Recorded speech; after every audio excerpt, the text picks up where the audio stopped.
Okay, welcome back. We're here now, section 1-2, and we're going to talk about some different properties, and most of these are pretty common sense, but we should name those and be able to recognize those properties. And the first one, pretty easy kind of property here.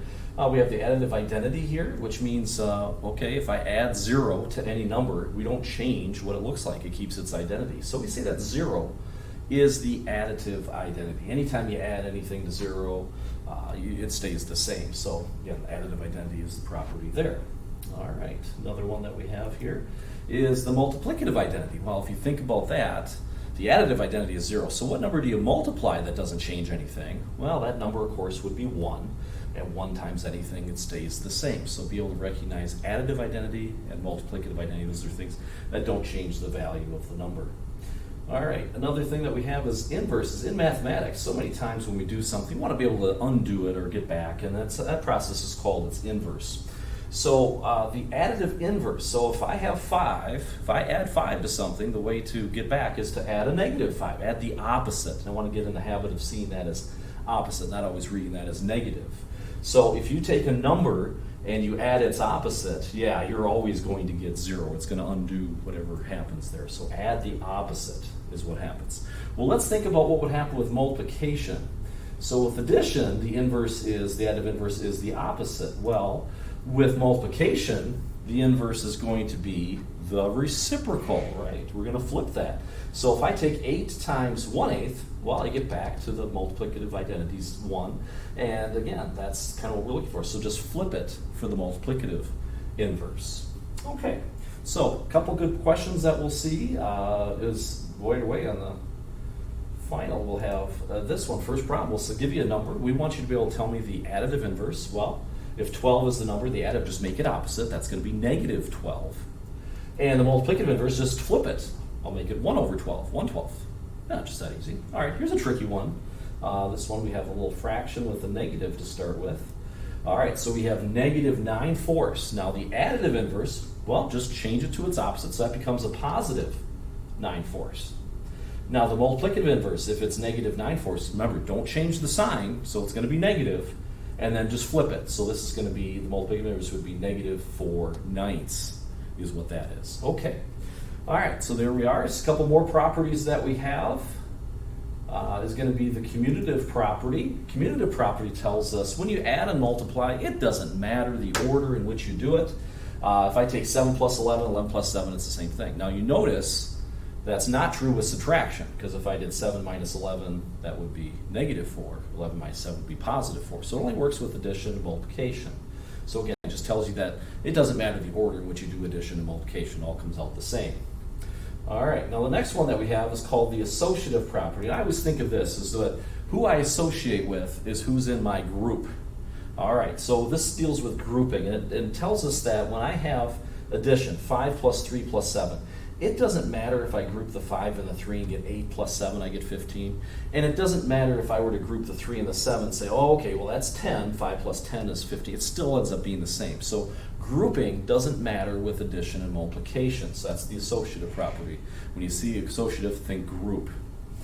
All right, and then the last problem, I think we've seen this recently, is the distributive property. When you have a number outside of parentheses where there isn't addition or subtraction in front, and it's there, or it could be here too, it could be behind the parentheses, it tells us that we're supposed to distribute that, multiply that. So 5 times 2 is 10, and then of course 5 times 8 is 40, and then add those together, and it's the distributive property. Shown here with variables, AB plus AC is what you get there. Okay, so that's our distributive property. All right, let's see if we can recognize some of those properties. We look at a few examples here. Here's one. This one, 2 times 3.9 equals 3.9 times 2. Now you have to think, what's different? Well, we changed the order. All right, when we change order, well, that's the commutative property. The order in which we multiply doesn't matter. All right, this one, 3 times, in parentheses now, we have 2 times square root of 8. Well, now we have 3 times 2 in parentheses, times the square root of 8. Now notice, we didn't change the order this time, we changed the grouping. All right, so if you change the grouping, that has to be the associative property. Okay. All right, let's take a look at a couple more here. All right, 9 times the square root of 2 is the same thing as the square root of 2 times 9. What did we change again? Oh, looks like the order. Order is what we changed. That's commutative. Down here we have 9 in parentheses, 12 times pi. Now we have 9 times 12 in parentheses times pi. What we changed here is we changed the grouping. Once again, what's in the parentheses, we changed the group, so that has to be associative. All right, should be able to recognize those hopefully. All right, now some other things that we'll talk about here is, let's think about some mental math, is that sometimes we don't always have a calculator, and so we might want to calculate things using mental math. Now, if we wanted to find 5% tax on a purchase of $42.40, a quick, easy way, anytime we have percentages, is to use 10%. And the reason that we use 10% is because when you multiply by 10%, you just move that decimal over.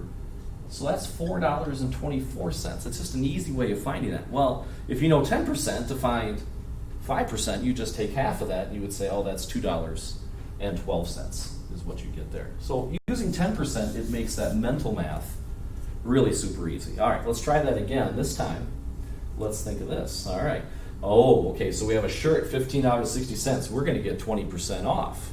Okay, so we want to know what's the savings, what's our discount? Well, once again, let's find 10%. Now to find 10%, we just slide that over. 10% is $1.56. All right, well, to get 20%, we just multiply that by 2, okay, and we'd have $3.12 would be our discount that we'd have there. So again, using mental math, we can figure out some things rather quickly. Use that 10%. All right, now, favorite types of problems make you think here are the ones that make you go, okay, is this true always, sometimes, or never? And a good idea to do is to use examples if you're not quite sure. Let's see. Is A times B equal to A, where B is 3? Well, let's maybe try an example here. Let's see what we got. Let's say we had 1 times 3. Does that equal 1? No. Okay, that doesn't work. Okay, so we know it's not always. And, you know, we could try some others. Okay, is 2 times 3, is that equal to 1 or 2? No, that's not true. Okay, all right. So we're kind of thinking, all right, I don't know if this thing works. All right, well, the only one that does work is if A is 0. 0 times 3 is equal to 0, so that's a yes. So in this case, I would say sometimes.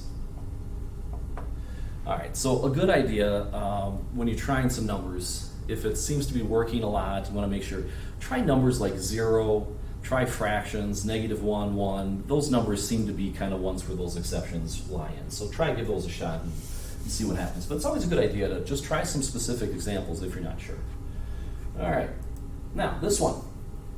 Is 3 times A plus 1 always, sometimes, or never equal to 3A plus 3? Well, we notice this is a property, right? 3A plus 3. That's the distributive property. And if it's a property, it always has to be true. So I'm going to go with an always on this one. Give it an A for always.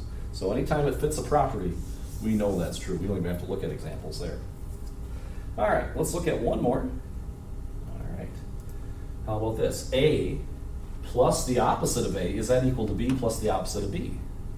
All right, now earlier in the slides here, we looked at, this was the additive identity, right? If you take a number and add its opposite, you always get 0.